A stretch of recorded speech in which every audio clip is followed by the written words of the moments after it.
So I think we can all agree, there is lots of opportunities. Okay, there's lots and lots of opportunities in the market, and implementation, this is a great quote from Darren, implementation assumes readiness. Okay, so in other words, the plan must be created, it must be completed, and it must be something that's actionable based on historical results, and there's to be no gaps in the plan.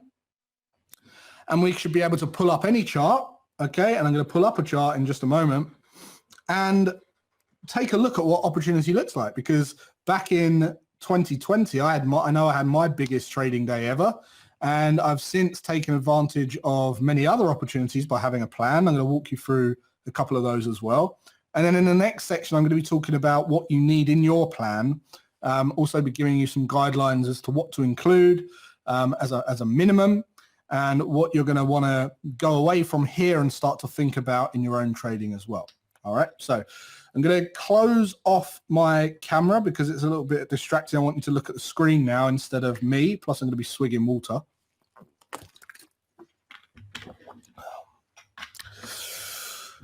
So these are the opportunities. In front of you is the S&P 500. Okay, 500 of the top performing companies in the world, some of the largest and best performing companies in the world that make up the top 500 companies, the S&P 500.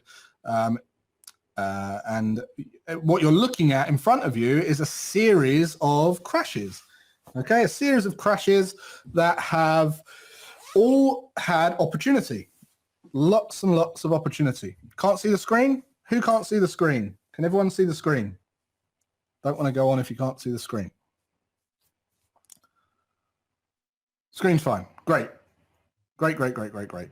Let me just close off this. All right.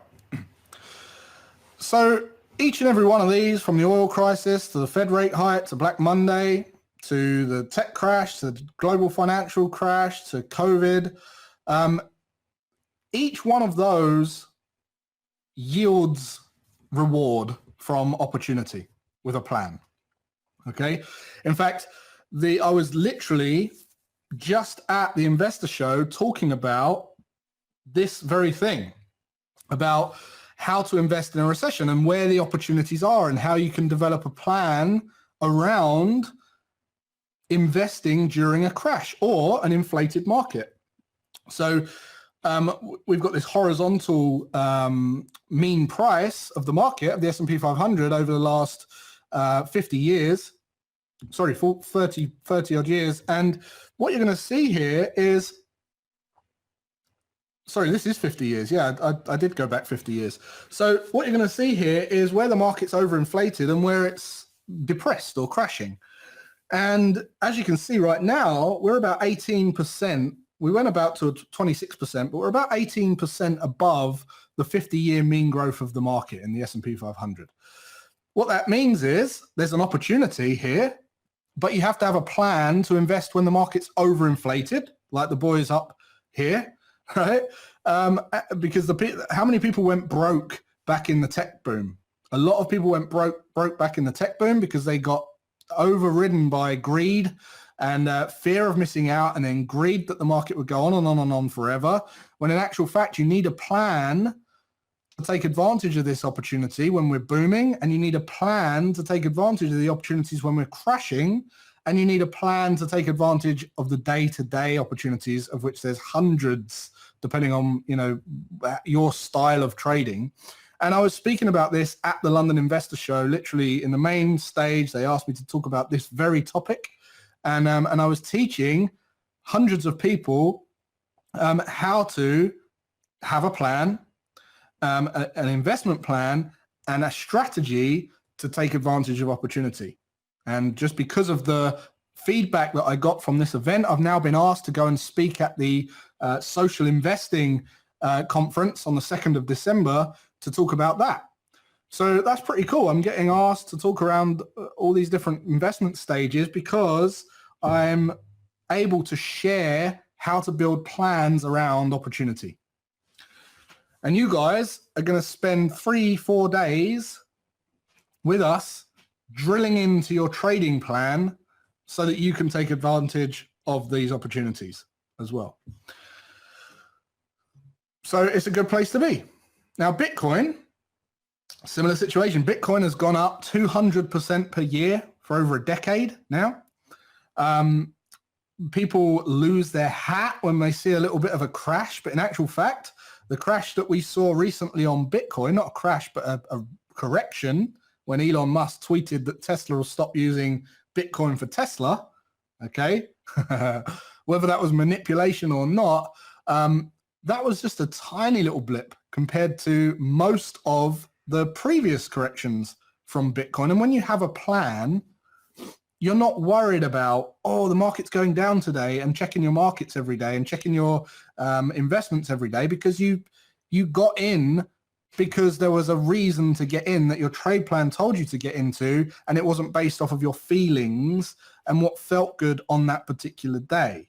So you saw the opportunity and you use a plan to get in. You're not worried about all of this stuff. You're not worried about Elon Musk tweeting. You're not checking his Twitter account and stalking him on Twitter, praying that he's going to say something good, because you took a trade or you took an investment that you'd already pre-calculated. It already met a set of rules that you knew was going to provide a reward on average over a period of time.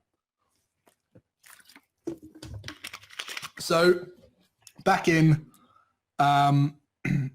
April last year, I had 6 trades. Okay, I had 4 trades on the Monday or the Tuesday, and then I had 2 trades later on in that afternoon and the next day, and I was able to generate a decent return. You know, it was my biggest trading day, 133,000 in one day, in 18 hours of trading, and I was able to do that by the same way that I place every trade. Same with Bitcoin in 2018. You guys might have seen the video I put on YouTube in October. I told you exactly what I was looking for, where I was likely to get in if we dipped. This was the prediction on the left. And we took a little dip down, and my prediction was we were going to rally 50% above the high. Okay, so a 20% dip, then a 50% rally above the high. I got in around 3875, I think the price I got in at now. And I was in that trade for, I told you guys I was going to get out at 28,000. I actually got out at 29,120 in January this year. But you can see on the left-hand side, here's the prediction. Here's the actual play on the daily chart. And that played out. And again, it's a plan, a tested plan of taking advantage of opportunity. Then I got back in February. I got back in, I looked at the same, I did the same analysis. I put how to buy Bitcoin out in February the 10th. And I said, if we dip down, I'm not going to be bottom picking. I'm going to get in around 44,000. Ended up getting in at around 44,000. We took the little dip down, again, rally. And now March 21 goes by and we're rallying even more. And November 21, we're at all-time highs. I was going to show you a snapshot. Oh, I've got the snapshot here. So yeah, I put 25 grand into an investment of Bitcoin in February. And now last night, I took this snapshot on my Coinbase account showing that we're up 40,000. Now that is not a case of taking a punt. Who can agree that I didn't just take a punt here? This is a solid pattern recognition, looking at historical markets. You can see here where I've done my testing on historical analysis, and then I've taken an allocation, a portion of my investment funds, and due to the level of speculation, I've allocated a certain percentage, a low percentage of my total overall liquidity, and I've put it into this investment because that's part of the plan. And then I know that if it loses, if I have to cut my losses, I know that it's money I can afford to lose, but second of all, there's a bloody high probability that I'm going to win. All right, because the higher the speculation for me, I need the strike rate to be higher. So it's like, I need to swing and swing and swing and connect more often than I don't. For me, with high speculations, I need to connect more often than I don't. So you can develop a system that will allow you to have a high strike rate. You can develop a system that's going to allow you to have a high strike rate and take advantage of, I'm not saying Bitcoin, I'm just showing you some examples here of markets that are kind of in the news right now. They're relevant topics. They're talked about topics, and there's many, many more opportunities here. Now, a funny one was Ford Motors. Darren mentioned Ford Motors. I think he brought this on last year when we was doing Ascension. And see here, who came to the 2020 Ascension, by the way? Who was at the 2020 Ascension event that we did in April 2020? Anyone here? Yeah? Cool. Well, we opened the event, and the way we opened the event was we were saying, right, we've just come off the back of this. This is where we were. The event was here, okay, in April. Many of these markets have just taken a deep dive. Ford went down to 393 or something.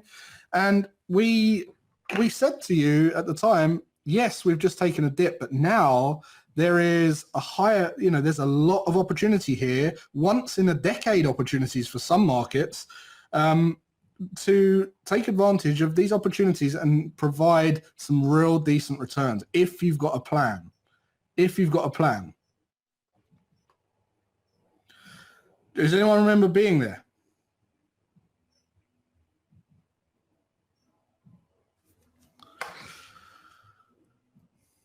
Now, we were here. We were here in April 2020. And since then, there's been more opportunities. There's more compression. Does this look familiar? This looks familiar to my Bitcoin predictions as well, funnily enough, almost identical. But we've had more and more and more and more. Right? This is what opportunities look like, right? This is what opportunities look like. So what we want you guys to do is to really put a plan together now so you're ready next time. If you didn't do it back then, we need to do it now so that you're ready for opportunity next time.